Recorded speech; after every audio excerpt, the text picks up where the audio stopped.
오늘의 주요 뉴스입니다. 이번 추석 직후 전국에서 5만여 가구의 아파트가 분양에 나섭니다. 특히 서울 등 수도권에서 3만 가구 넘는 물량이 쏟아지며 청약 열기를 달굴 전망입니다. 현대자동차의 고급 브랜드인 제네시스가 3년 8개월 만에 GV80 부분 변경 모델을 선보였습니다. 여기에 하반기 기대작 GV80 쿠페도 함께 공개해 눈길을 끌고 있습니다. LG전자가 국내 브랜드 처음으로 접히는 노트북을 선보이며 시장의 새로운 기준을 제시한다는 포부를 밝혔습니다. 배달 플랫폼들이 전통시장 활성화를 위해 발벗고 나섰습니다. 지역 중소상공인들의 온라인 판로 마련을 돕고 전통시장 상인의 풍수의 보험을 가입을 지원하는 방식입니다.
여러분 안녕하십니까? 센 경제 라이브 시작합니다. 이번 추석 연휴처럼 휴일이 긴 명절 전후는 주택시장에 대한 수요자들의 관심이 떨어져 비수기로 통하는데요. 이번 추석 이후에는 분양 비수기라는 말이 무색할 정도의 물량이 전국에서 분양을 준비하고 있습니다. 서청석 기자입니다. 추석 이후 전국 약 4만 7천여 가구가 분양에 돌입합니다. 이 중 절반은 수도권에 집중돼 있고 경기, 서울, 인천, 강원, 충남 등 순입니다. 부동산 알114에 따르면 추석이 끝난 직후 올 10월 전국 분양시장에 전체 47,829가구가 분양에 나서며 큰 장이 열릴 예정입니다. 작년 같은 기간 대비 약 29% 늘어난 규모입니다. 시도별로 보면 경기가 21,405가구, 서울 1027가구, 인천 4,911가구, 강원 2,804가구, 충남 2,570가구 순으로 분양 물량의 70% 이상이 수도권에 몰려 있습니다. 늘어난 분양 물량에 대한 우려 또한 적지 않지만 시장에서 충분히 소화 가능한 물량으로 평가되고 있습니다. 청약 수요자 심리가 개선되면서 평균 청약 경쟁률이 꾸준히 상승 중이기 때문입니다. 실제 청약홈의 자료를 분석한 결과에 따르면 지난 8월 전국 1순위 청약 경쟁률은 20.1대 1로 집계됐고 7월 14.2대 1, 6월 7.4대 1을 기록한 것에 대비해 계속해서 상승하고 있습니다. 권일 부동산 인포 리서치 팀장은 고금리 기조가 이어짐에 따라 주택 수요자들이 금리 인상의 충격을 수용하게 될 미래 자산 가치 상승의 가능성이 가장 크다고 판단한 아파트 매수에 다시 나선 것이라고 설명했습니다.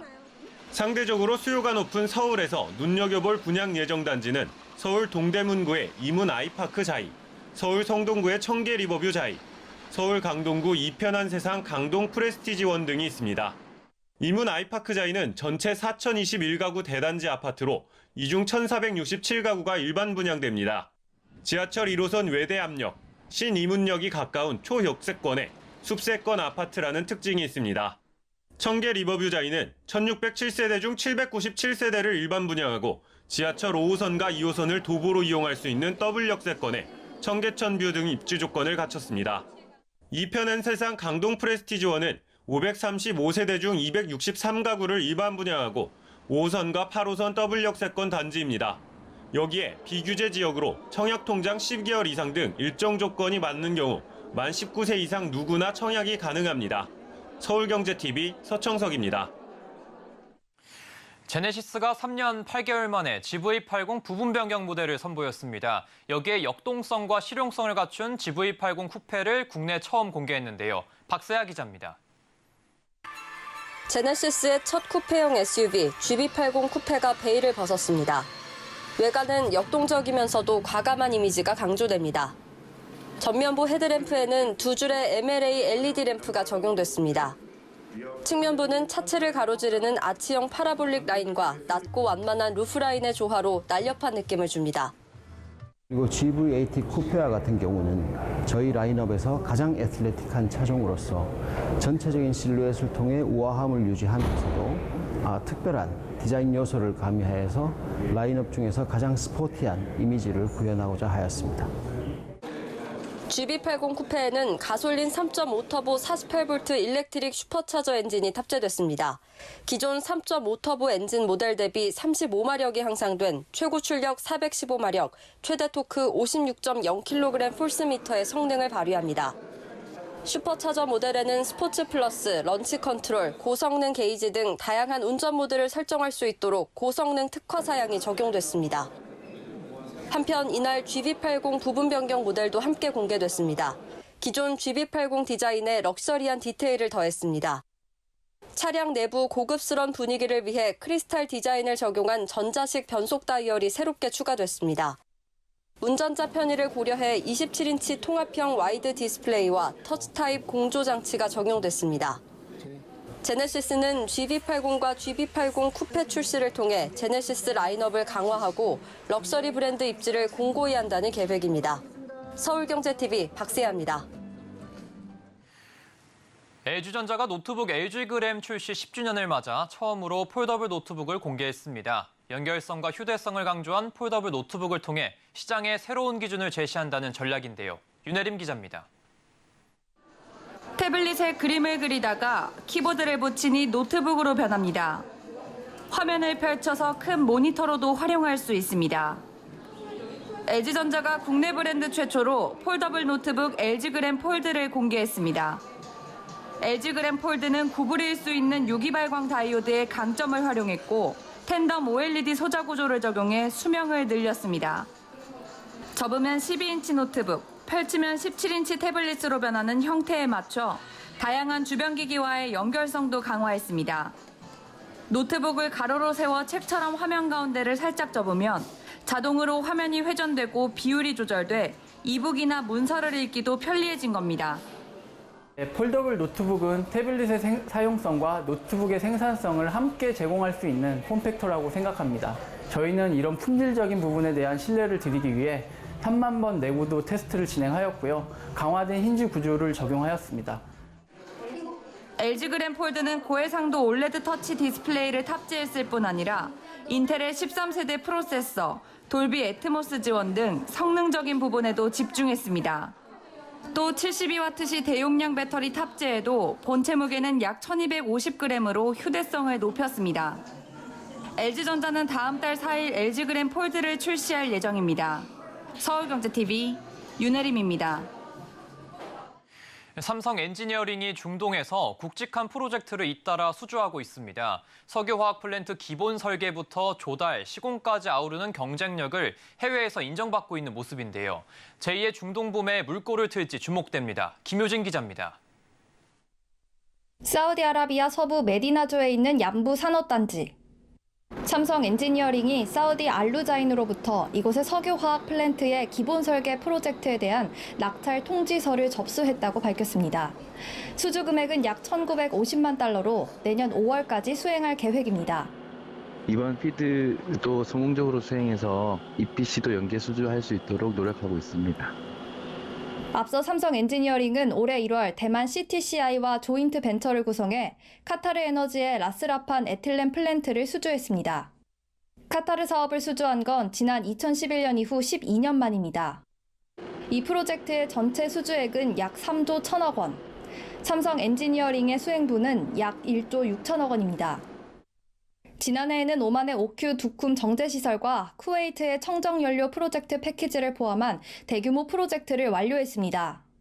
이 밖에도 삼성 엔지니어링은 오만의 그린 암모니아 프로젝트, 사우디 아람코의 자프라 가스 처리 시설 프로젝트 등을 수행하고 있습니다. 이 같은 수주 원동력은 기술력. 실제 삼성 엔지니어링은 이달 초 중동 지역에서 가장 우수한 EPC 업체로 선정되기도 했습니다.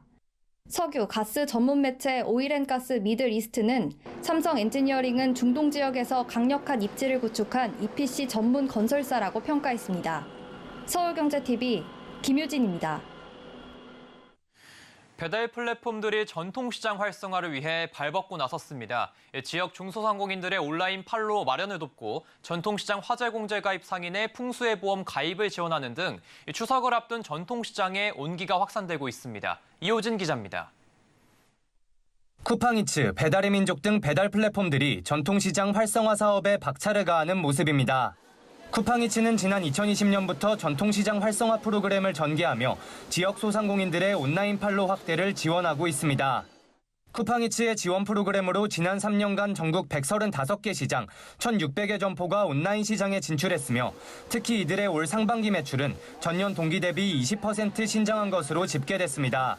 경기 동두천 중앙시장에서 족발과 만두, 꽈배기를 판매하는 박강석 천지만나 대표는 쿠팡이츠 입점 이후 매출이 크게 늘었다며 쿠팡이츠의 도움으로 온라인 시장에 보다 쉽게 진입할 수 있었다고 설명했습니다. 쿠팡이츠에서 친환경 용기도 갖다 주고 비닐도 갖다 주고 해서 저는 준비 크게 안 한 것 같은데 그냥 어려움 없이 잘 됐어요. 그냥 또 오프라인 매장 치고는 온라인 그렇게 뭐 주문으로 나가니까 뭐 업주 입장에서는 당연히 뭐 좋죠. 이게 매상 늘고 하니까. 배달의 민족을 운영하는 우아한 형제들은 전통시장 화재공제 가입자의 풍수해 보험 가입 지원에 나섰습니다. 전통시장 풍수해 보험 가입 지원 사업은 전통시장 화재공제에 가입한 상인이 태풍, 홍수 등의 자연재해에 대비할 수 있도록 소진공과 현대해상이 함께 추진 중인 사업입니다. 우아한 형제들은 전통시장 화재공제 신규 및 갱신 가입자가 풍수해 보험에 무료로 가입할 수 있도록 총 5천만 원을 지원하며 이를 통해 약 1,200여 명의 전통시장 상인이 혜택을 받을 수 있을 것으로 예상됩니다. 우아한 형제들은 지난해에도 전국 외식업 소상공인을 대상으로 풍수해 보험 가입 지원 사업을 진행한 바 있습니다. 해당 지원 사업에는 총 3만여 명의 소상공인이 가입했으며 가입 지원 금액은 8억 3천만 원에 달합니다. 서울경제TV 이호진입니다. 요즘 지갑 없이 스마트폰만 가지고 다니는 분들 많으시죠? 이 비접촉 결제 방식인 NFC 기반 결제가 보편화되면서 스마트폰으로만 모든 결제가 가능해진 영향이 큰데요. 이젠 결제 규모가 실물 카드까지 앞지르면서 결제 시장이 빠르게 변하고 있다고 합니다. 김수빈 기자의 보도입니다. 직장인들은 회사 출근부터 퇴근까지 스마트폰만으로 모든 것을 해결할 수 있습니다. 대중교통을 시작으로 점심과 저녁 식사, 마트 물건 구매까지 스마트폰만으로 결제하는데 아무런 제약이 없습니다. 또 스마트폰에 입력된 각종 정보로 쇼핑몰에 접속해 물건을 구매하고 집으로 배달까지 시킬 수 있습니다. 현금 없는 사회를 넘어 실물 카드 없는 사회로 빠르게 당겨진 겁니다. 이러한 변화는 수치에서도 드러납니다. 한국은행이 최근 내놓은 올 상반기 국내 지급결제 동향을 보면 하루 평균 모바일을 이용한 결제 규모는 1조 4,620억 원으로 지난해 상반기보다 11.9% 증가했습니다. 특히 같은 기간 실물카드 일평균 결제 규모도 앞질렀습니다. 1999년 관련 통계 작성 이후 처음입니다. 모바일을 이용한 결제 비중은 빠르게 늘려가고 있습니다.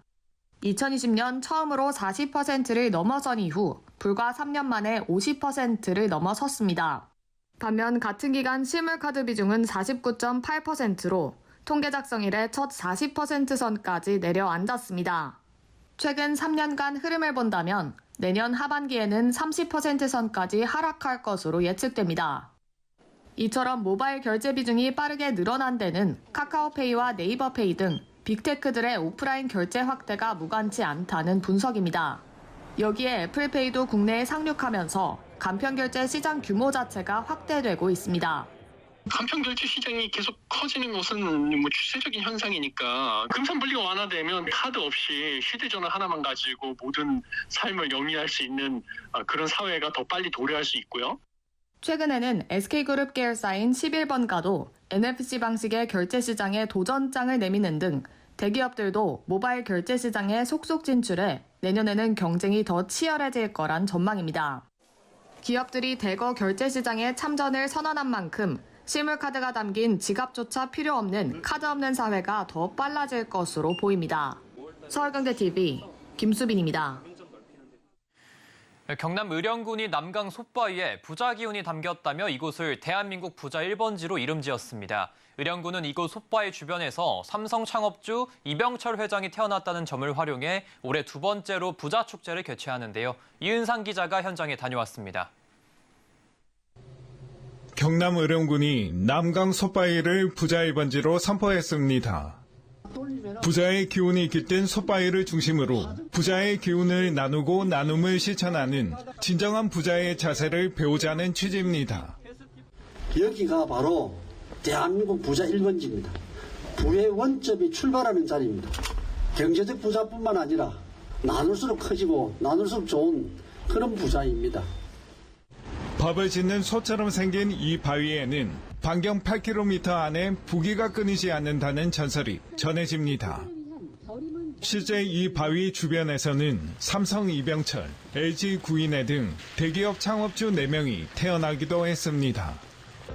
의령군은 이 같은 부자 콘셉트를 활용해 지난해부터 부자축제를 열고 이를 관광 차원화하고 있습니다. 이곳 솥바위를 관광 명소로 만들어 활력을 불어넣고 지역 소멸 위기도 극복하겠다는 전략입니다. 부의 기운이 가득하고 소원을 이루어주는 그 스토리텔링을 의령 리치리치 페스티벌로 만들고 솥바위 기운이 시작하는 그 동판에 올라오셔서 많은 부의 기운을 받아가셨으면 좋겠습니다. 두 번째로 열리는 올해 부자축제에서는 부교를 건너 솥바위를 직접 만져볼 수 있는 부대 행사도 마련됐습니다.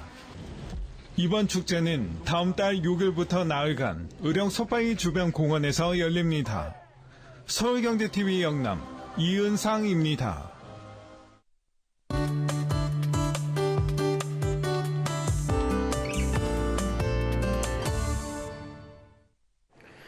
올여름 더위가 매달 최고 기록을 깨고 있다고 하는데요. 이 강한 엘니뇨 상태의 영향을 받으면서 전 지구의 기온이 급격하게 상승한 때문입니다. 도대체 올 여름 기온이 어느 정도 올랐는지, 이렇게 오를 때 냉방비는 또 얼마나 더 들지 알아보도록 하겠습니다. 오늘도 K웨더 반기성 센터장 나왔습니다. 안녕하십니까? 네, 안녕하세요. 네. 센터장님, 이게 올여름 무척 더웠던 기억이 계속 나고 있는데 실제 기록으로 좀 확인해 보고 싶습니다. 어떻습니까? 세계기상기구하고 유럽연합 코페르니쿠스 서비스센터에 따르면은 올해 6월과 8월 세계 평균 기온은 16.77도로 사상 최고치를 나타냈는데요. 종종 최고치인 2019년 6월에서 8월 16.48도보다 0.29도나 높았습니다. 8월은 세계 평균 기온이 16.82도로 직전 7월에 이어서 역대 두 번째로 더운 달로 기록이 되었는데요. 미 우주항공국은 7월과 기온이 같다고 발표를 했지만 세계기상기구는 올 7월이 역대 가장 기온이 높은 달이라고 발표를 했죠. 그리고 미국 국립해양대기천의 추상에 따르면 올 8월까지 16개월 연속으로 월별 최고온도 기록이 깨질 것으로 지금 보이는데요. 지난 7월 7일 미국 메인대 기후변화 연구소가 분석한 미 국립 환경예측센터 자료에 따르면 7월 6일 지구 평균 기온은 섭씨 17.23도로 나타났는데요. 7월 3일 17.01도를 기록하면서 종전 최고 기온을 갈아치운 이후에 나흘째 최고 기온을 계속 이어간 겁니다. 지금까지 최고 기온을 기록했던 2010년 8월과 비교해 볼 때 2016년은 다른 연도의 일일 평균 기온과 비교해서 0.68도, 또 일주일 전에 비해서 0.16도만 높았는데 올해는 각각 1.02도, 0.5도나 치솟은 것이죠. 이에 안토니오 구테우스 유엔 사무총장은 기후위기가 통제불능 상태이며 공포스러운 상황이지만 시작에 불과하다라고 경고를 했고요.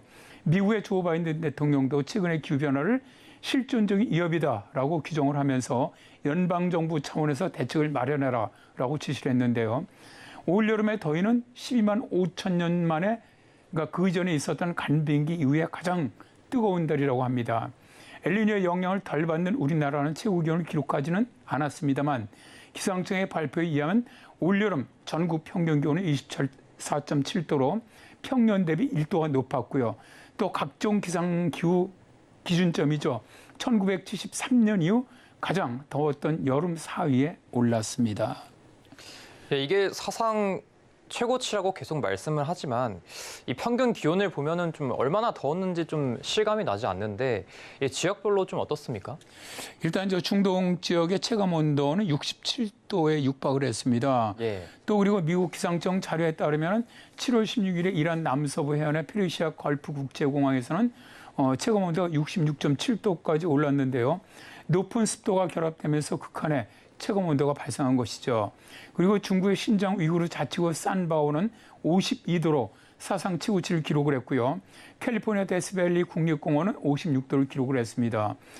미국의 애리조나주 피닉스도 7월에 43도 이상인 날씨가 한 달 이상 지속되었고요.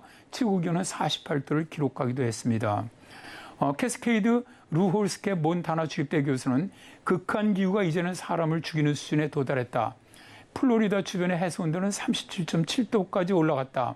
바다에 몸을 담그는 해수욕으로도 더위를 식힐 수는 없다는 의미다라면서 큰 우려를 표명을 했습니다. 인체가 그렇다면 더위에 견딜 수 있는 기온은 얼마가 될까요? 펜실베이니아 주립대 레니 케니 교수 연구팀은 에어컨과 선풍기, 그늘 없이 인체가 자연적으로 견딜 수 있는 기준선은 약 35도다. 젊고 건강한 사람의 경우 땀을 통한 신체 냉각 기능은 31도가 한계였다라고 밝혔는데요. 땀을 흘린다거나 땀을 증발시켜 몸에 열을 식히는 기능은 외부 온도가 체온보다 높은 경우 그 기능을 잃게 되며 매우 위험하게 된다는 것이죠. 이렇게 인체의 냉각 시스템이 제대로 작동하지 않는 상황에서는 심장이 긴장하고 체온이 계속 상승할 수 있으며 이것은 노인과 심장 질환자에게 아주 심각한 위험을 초래할 수 있다라고 연구팀은 말합니다. 그러니까 기온이 35도 이상 올라간다면 반드시 냉방을 해줘야 한다는 것이죠. 네, 제가 지금 센터장님 말씀 들어보니까 이 뜨거워진 지구에서 냉방 없이는 좀 살 수 없다는 얘기인 것 같은데 그렇다면 냉방 비용이 계속해서 좀 증가할 것 같습니다. 그렇습니다. 예. 제스 스리자나 영국 옥스퍼드 대학 박사가 이끈 옥스퍼드 대학과 영국 브리스톨 대 공동 연구팀은 지난 8월 13일에 지구 온도가 향후 1.5도에서 2도 상승할 때 나라별 냉방도일 변화율을 추산을 해서 과학학술지죠. 네이처 지속 가능성에 발표를 했는데요. 냉방도일은 냉방과 난방에 필요한 에너지 비용의 산출을 위해서 만들어진 것으로 외부 기온과 실내 기온의 차 그리고 이에 따라 소요되는 연료 소비를 고려한 기후 지수로서 도일이라는 사람이 고안된 겁니다. 근데 냉방도일은 월 일평균 기온이 기준 온도보다 높은 날들이 일평균 기온과 기준 온도와의 차를 구해서 매일매일 누적 합산한 것으로 적산 온도와 아주 계산하는 방법은 비슷합니다.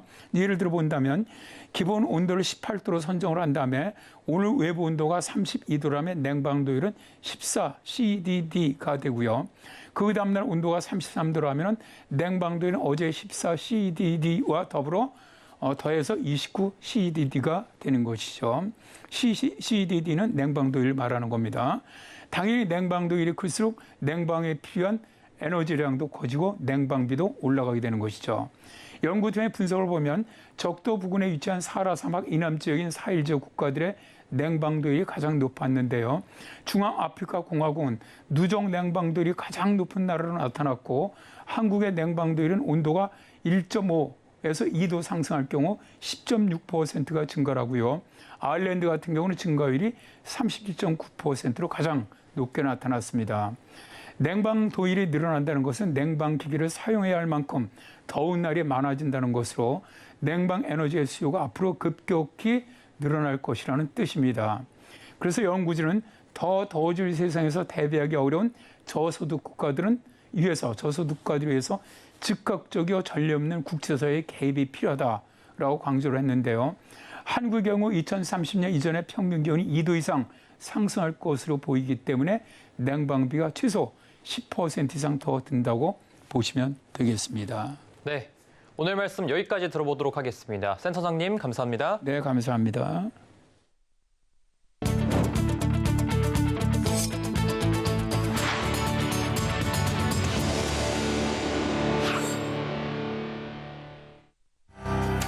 오늘부터 본격적인 귀성 행렬이 시작됐습니다. 이번 추석 연휴 기간 동안 4천만 명가량이 귀성 귀향길에 오를 전망입니다. 특히 귀성, 여행, 귀경 출발일이 집중되는 29일과 30일에 교통 혼잡이 심할 것으로 예상됩니다. 지난 7월 출생아 수가 같은 달 기준으로는 처음 2만 명대 아래로 떨어져 역대 최소를 기록했습니다. 통계청에 따르면 7월 출생아 수는 19,102명으로 1년 전보다 1,400명 가까이 감소했습니다. 내년 건강보험료율이 올해와 같은 수준으로 동결됐습니다. 건보료율이 동결된 것은 지난 2017년도 이후 7년 만이며 2009년을 포함해 역대 세 번째입니다. 방탄소년단을 키워낸 방시혁 하이브 의장이 전 세계에 상장된 대중음악 회사에 주주 중 3번째로 많은 주식을 보유한 것으로 나타났습니다. 미국 음악 매체 빌보드에 따르면 방시혁 의장은 스포티파이 공동 창립자인 다니엘 아크와 마틴 로렌손에 이어 세계 대중음악계 주식 부자 순위 3위에 올랐습니다.